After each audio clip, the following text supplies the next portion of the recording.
You're watching IceNetPod on IceNet, the Islanders Championship Entertainment Network. And now, the host of IceNetPod, Stevie Nicks.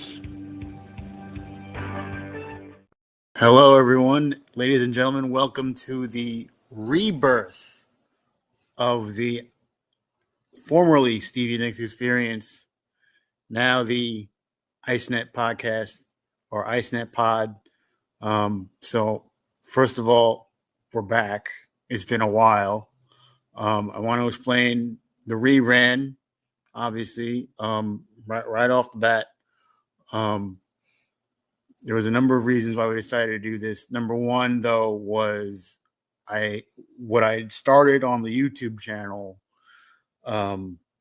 expanded into the Twitter now X, and into all these different areas. And so it would be easier for me, and I think it would be easier for everyone, and better from a branding standpoint, that I just kind of take everything and just include it into one umbrella under one name. And so that's how we came up with the concept for IceNet, and it's how we came up with the concept of IceNetPod. And so this is going to be part of our coverage.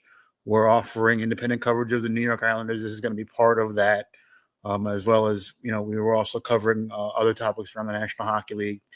But we're going to be continuing to do what we did on the old show, but it's going to be more streamlined, more unified, and more focused, with a more singular goal in mind, I think, among all the platforms. So anyway, different name, same great taste, as they say. And also with us is my producer, Mike Larkin. Mike Larkin, come say hi. He's still here. He's also he's the one behind the controls and handling everything for us. You're doing a great job, Mike Larkin. By the way, Thank you're you. doing a great job. So, even though I just kind of muted myself there. I was saying hello, everybody. So now I'm unmuted. Hello, everybody. I saw you wave. No, it's all right. We saw you wave, so it's good. Cool. So yeah. So basically, so what's going on right now? Islanders have just entered as we're recording this. The Islanders have just entered the Four Nations break for the Four Nations tournament, which is going to be taking place over these next 2 weeks. So NHL play is paused and will resume at the end of the month.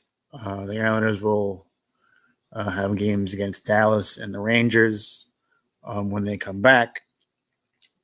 But there's still a lot going on with the team between to hold us over between now and then. Particularly, a couple of things on the injury front. Matthew Barzal, of course, is going to be missing time for a while. The timetable for his return is probably going to be around, I think it's maximum nine games, because he's not on LTIR, he's on IR. He's going to be gone for a while. Might have been a kneecap. They're saying lower body injury. And there's going to just have to deal without playing without him, their best offensive player, for a little while. That's going to be tough, but that's going to also require more from guys like Anthony Duclair. This is the perfect time for him to finally step up, and it's a time for some other guys as well. But really, I won't even get into that right now. I won't even get into production and all that stuff, because really the main, probably the biggest concern in Islander country heading into the Four Nations break is probably the future status of Brock Nelson and what will become of him for the rest of this season and his future with the New York Islanders. The big news is that the Islanders played their last game in Brock's home state of Minnesota, and it's become well known that Brock loves Minnesota, and his agent is based there. So Brock's agent and Islanders general manager Lou Lamoriello all had a meeting prior to the game in Minnesota on Saturday, and no contract was signed. Now, that's important because I think that the hope was, at least on the Islanders' end, that they would have a clear-cut decision one way or the other. I think that they want to keep Brock if they can make it work, but the question is what does Brock want and what does Brock want to do? And what is he looking for as far as his future goes? And it's concerning because he did not sign anything. We know he did not sign anything. There was no announcement made. So obviously no contract was signed. So his status is still up in the air at this point. And unfortunately, it's just a wait and see kind of a deal right now. He is playing for Team USA in the Four Nations tournament. He's probably not going to be talking a lot about his trade status, though, or how things are going with his contract or whatever.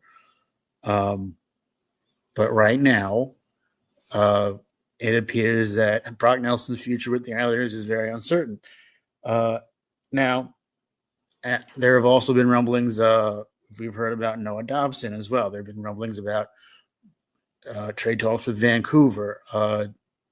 Noah Dobson is a guy I think at this point is a guy who would probably benefit from a trade. I think at this point, I don't know if he's long for this organization. At this point, I think, it's been difficult, and I know he's hurt. Wait, is that he's been playing? I think he's been playing hurt too. I mean, that's the thing. That's what I want to. I think he might have also been playing, but either way, I think at some point, I think he was playing. Either way, I just think that he hasn't gotten enough to show to justify his future right now. But I think most people have made their peace though if he is gone. Now there have been trade talks with Vancouver. Now I don't know if it's about Nelson. We don't know who. I don't know exactly who it's about. Obviously, you don't know anything about Lou or what goes on with Lou. But there supposedly have been talks with Vancouver. There's supposedly, it's a lot of speculation. But what this all means, as far as the immediate future, is that there is going to be some kind of movement with the team, even if it means that Brock signs. I think that there is some kind of a move coming still, and I also think that they don't, as long as they're going to play at least around 500 for the next month. I think that you have to consider them buyers, and I don't think that management wants to sell. But obviously the team dictates that. I think if they have any control over it, I think their position would be to, try to make one more run at this and get Barzal healthy in time and get everybody healthy in time to make one or possibly one more run with this exact group of players. Because look, you don't know what's going to happen. You don't know what's going to happen in the offseason, but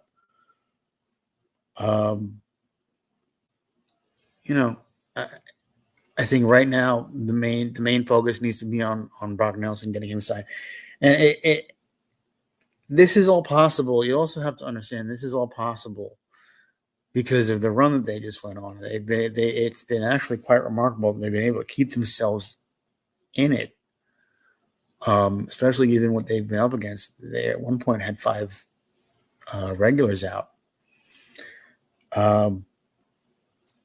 and they went on a run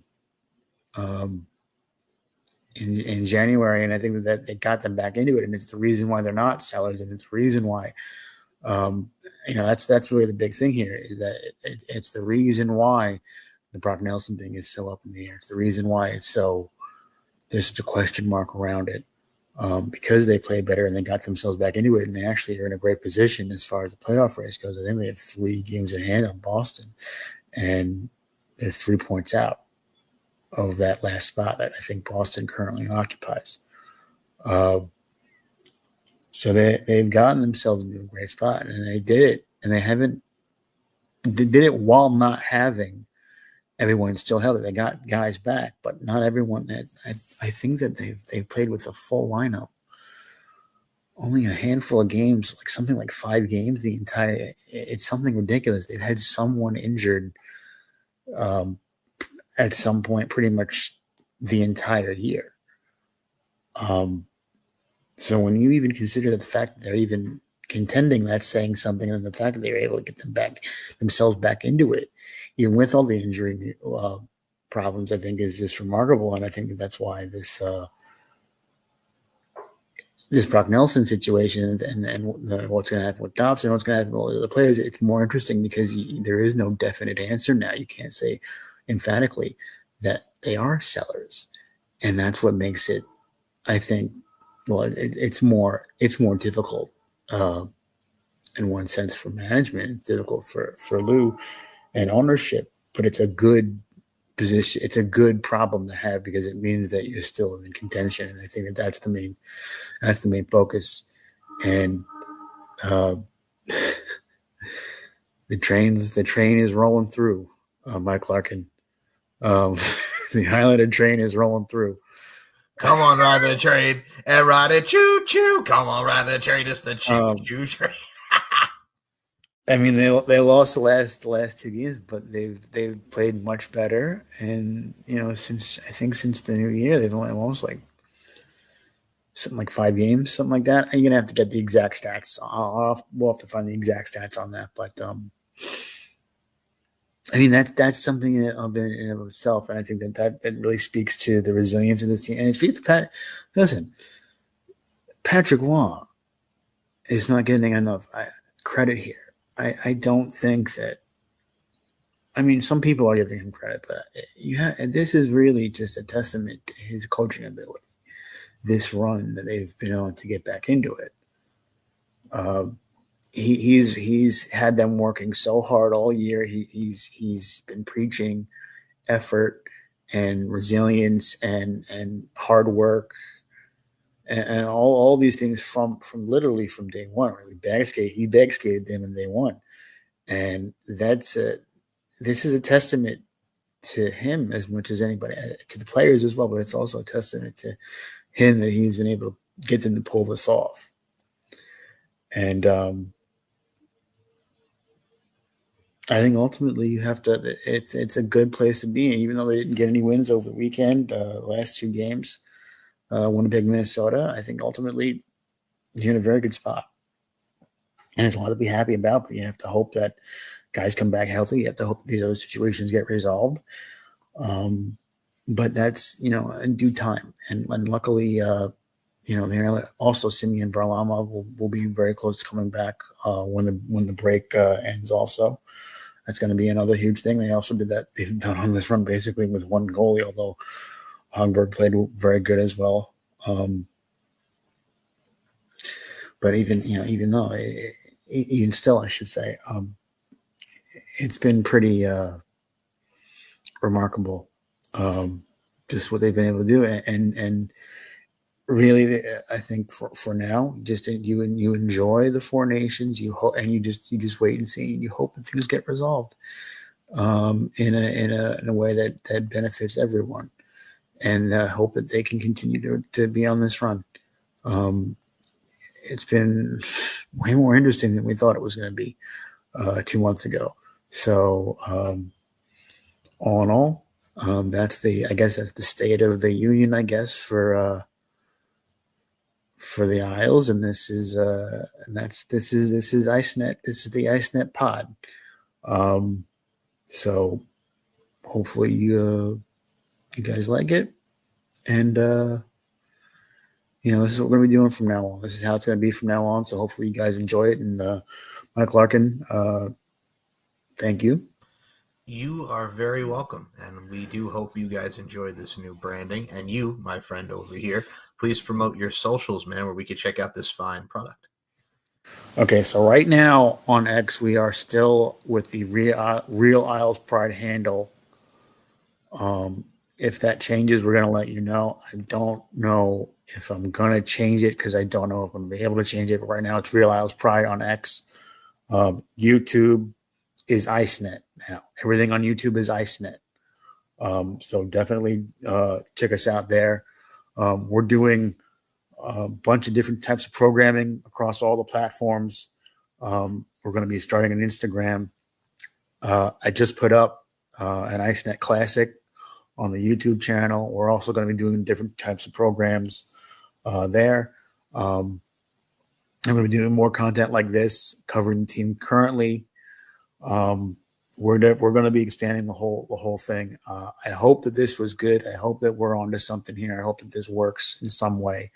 Thank you guys for listening to me rant and listening to what I had to say. And we'll see how this goes. And thanks for listening. And follow us and subscribe and check us out. And we'll keep going if it's good and if you guys like it. So there you go. Thank you guys. This has been the IceNetPod, episode 1. Thank you guys.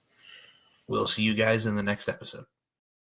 Tradition of the past, passion of the present. Covering it all, welcome to IceNet, the Islanders Championship and Entertainment Network. We are the newest independent innovation in Islanders nostalgia and media. IceNet. Dynasties. What? Here. Follow and subscribe today. I was built to last when the waves are weaving. I could change the past. I'm achieving. Got my foot on the gas, never stop competing. If you break my glass, then this life's coming. I wanna be the best in the game.